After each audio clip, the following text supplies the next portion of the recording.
Le 27 janvier 2026, le colonel Michael Randrianirina a réaffirmé son rôle de chef d'État malgache lors d'une rencontre avec la délégation de la communauté de développement de l'Afrique australe, s'appuyant sur la décision numéro 16 HCC-D3 de la Haute Cour constitutionnelle. Le chef de l'État a insisté sur le respect des institutions constitutionnelles et mis en garde contre toute remise en cause du pouvoir. De son côté, la SADC, arrivée le 25 janvier pour une série de consultations, a rappelé son attachement à la paix, à la stabilité et au dialogue dans un contexte de tension politique à Madagascar.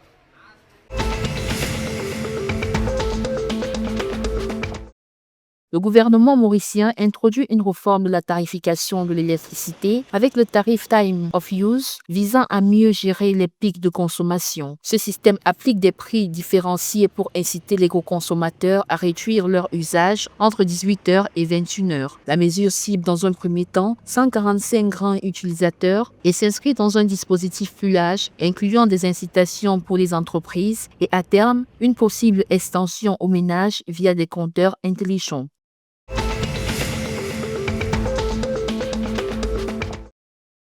Le président Patrick Hermini aux Seychelles a annoncé que les prix des produits de première nécessité devraient baisser en 2026, les discussions avec les partenaires étant à un stade avancé. Parmi les mesures prévues figure l'élargissement de la liste des produits essentiels de la STC, le retour de la carte STC pour les ménages à faible revenu, ainsi que de nouvelles exonérations de TVA et des réductions d'impôts sur les biens de base.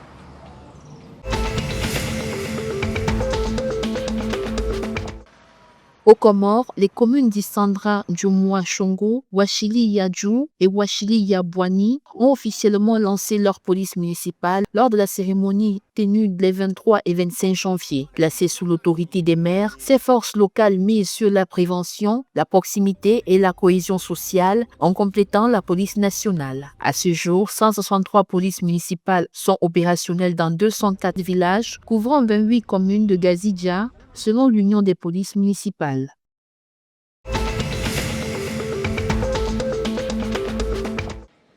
Madagascar participera pour la deuxième fois au championnat du monde de tennis de table par équipe prévu à Londres du 28 avril au 10 mai 2026. Les équipes masculines et féminines se sont qualifiées lors des championnats d'Afrique en Tunisie en octobre. 8 pongistes représenteront la Grande Île, dont 6 expatriés et 2 joueurs locaux. Les garçons évolueront dans le groupe 3 avec le Danemark, le Mexique et la Mongolie, tandis que les filles affronteront le Chili, la Slovaquie et Nauru.